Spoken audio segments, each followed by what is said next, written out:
Ursus et Homo étaient liés d'une amitié étroite. Ursus était un homme, Homo était un loup. Leurs humeurs s'étaient convenues. C'était l'homme qui avait baptisé le loup.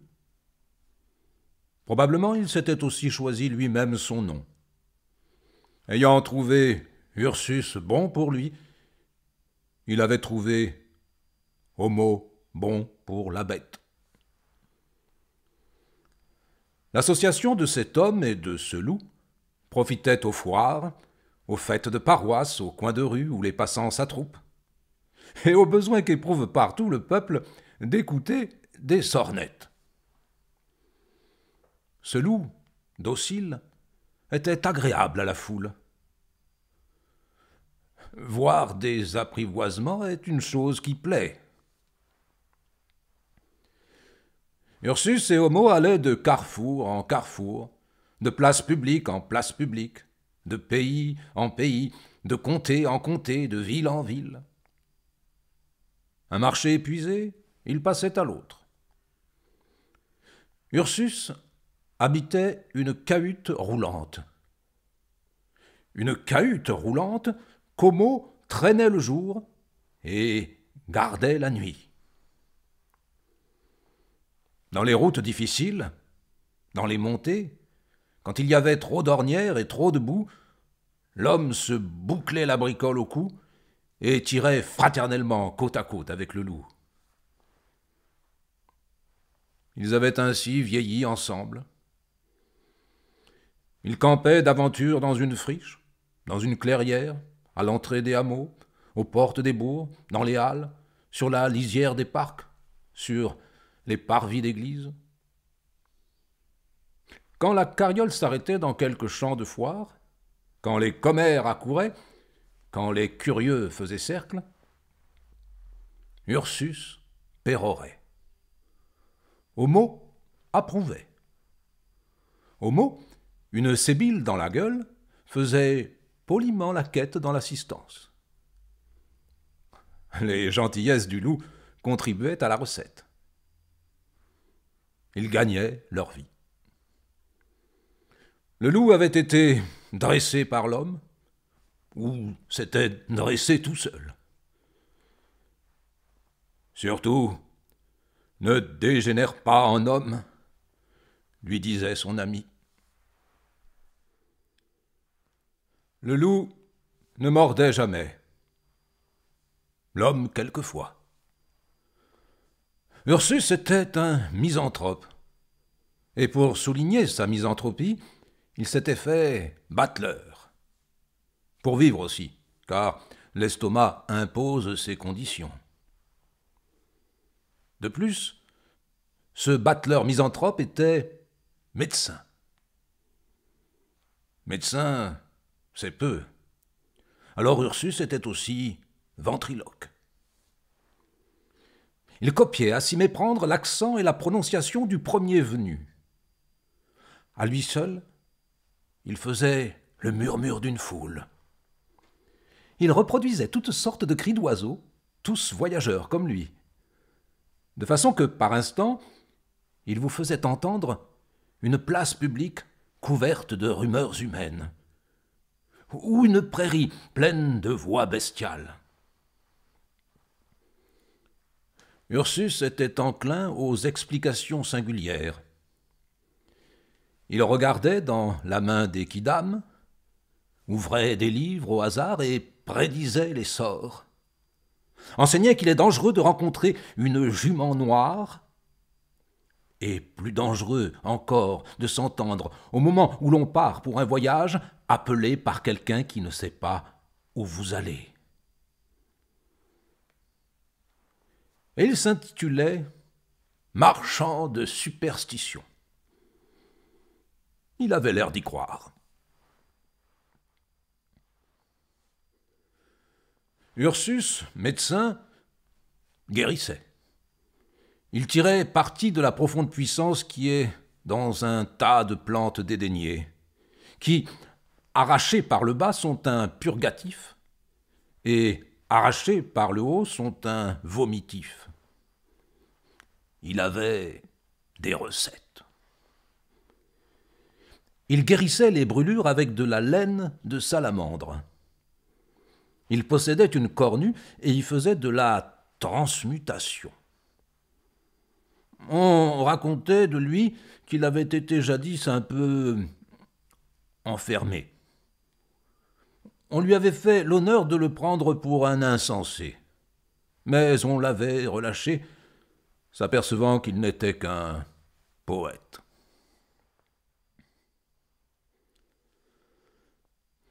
La réalité est qu'Ursus était savantasse, homme de goût et vieux poète. Tant de science ne pouvait aboutir qu'à la famine. Il est coutume de dire « mangez peu et souvent ». Ursus mangeait peu et rarement.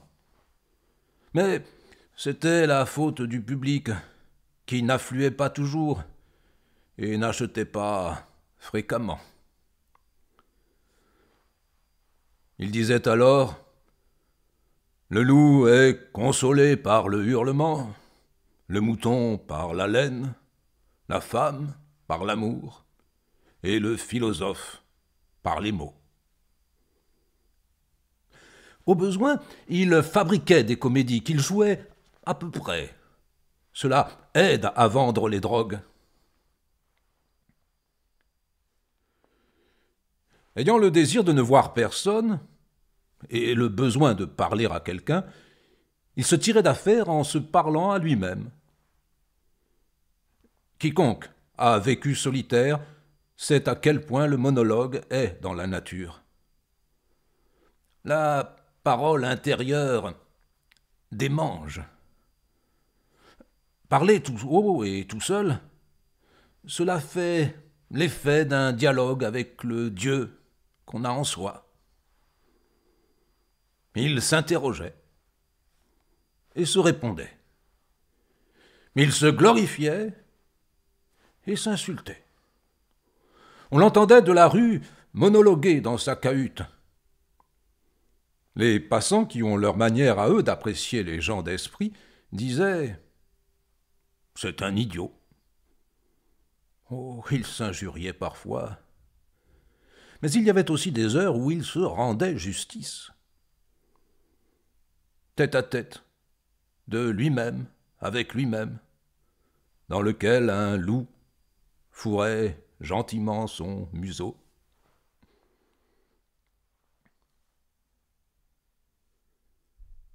Quoi qu'il en fût, étant très pauvre et très âpre, et ayant fait dans un bois la connaissance d'Homo, le goût de la vie errante lui était venu. Il avait pris ce loup pour compagnon, et il s'en était allé avec lui par les chemins, vivant à l'air libre de la grande vie du hasard. Il était considéré comme bon saltimbanque et bon médecin. Il passait aussi, on le comprend, pour magicien. Un peu, pas trop. Car il était malsain, à cette époque, d'être cru ami du diable. En somme, Ursus n'était point un personnage inquiété par la police. Sa cahute était assez longue et assez large pour qu'il pût s'y coucher sur un coffre où étaient ses hardes. Il était propriétaire d'une lanterne, de plusieurs perruques et de quelques ustensiles accrochés à des clous, parmi lesquels des instruments de musique.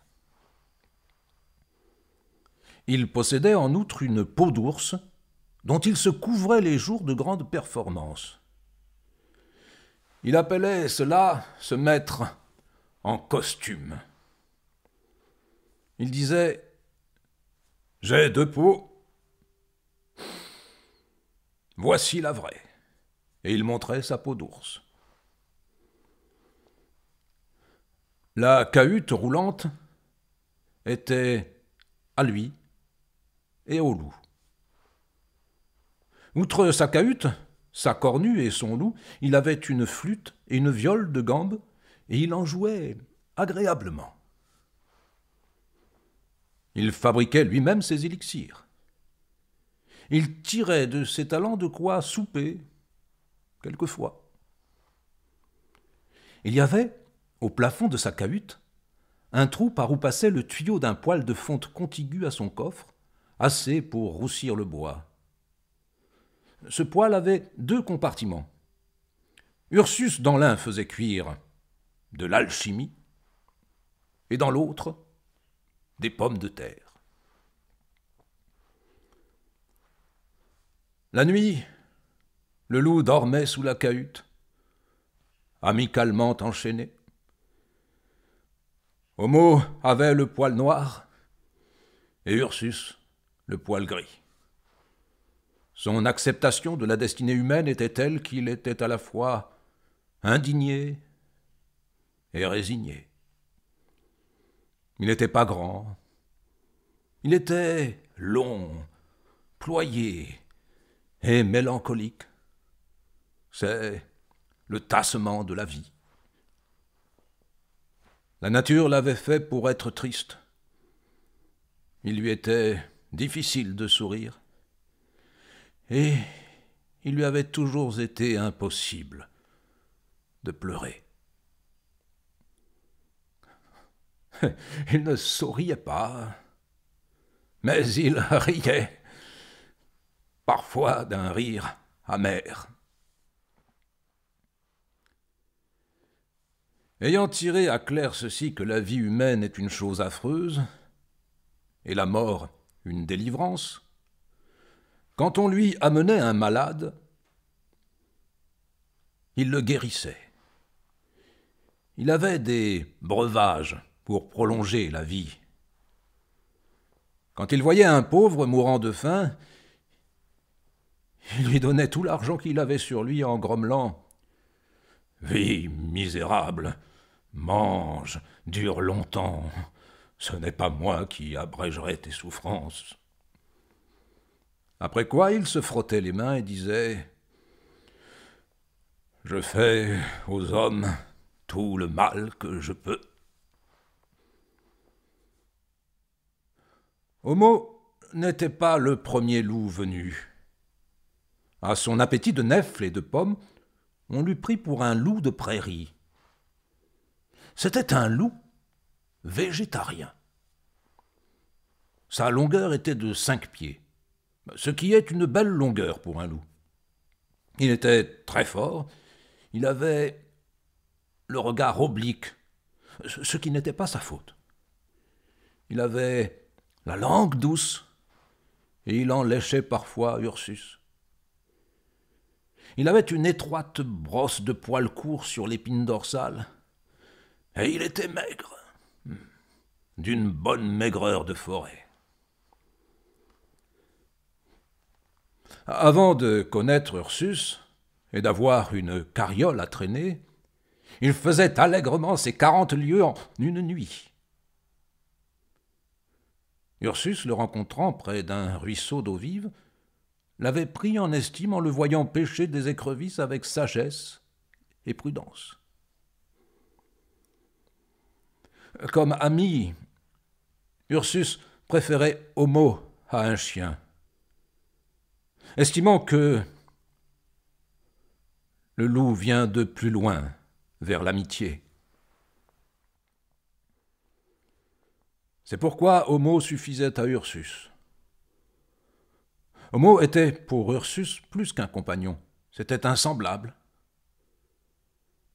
Ursus lui tapotait ses flancs creux en disant « J'ai trouvé mon double ».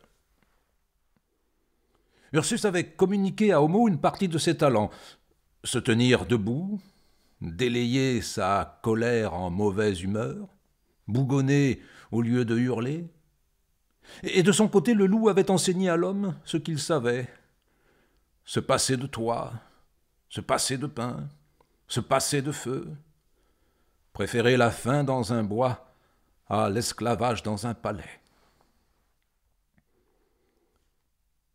Rester quelque part lui semblait de l'apprivoisement. Il passait sa vie à passer son chemin.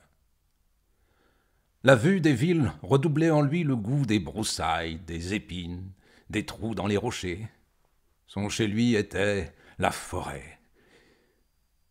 Il ne se sentait pas très dépaysé dans le murmure des places publiques, assez pareil au brouhaha des arbres. La foule satisfait dans une certaine mesure le goût qu'on a du désert. Il eût atteint son idéal s'il eût pu mettre une caverne sur 4 roues et y voyager. Les passants pouvaient lire sur la cahute cette enseigne charbonnée en grosses lettres. Ursus, philosophe. Cela se passait il y a 180 ans, du temps que les hommes étaient un peu plus des loups qu'ils ne le sont aujourd'hui. Pas beaucoup plus.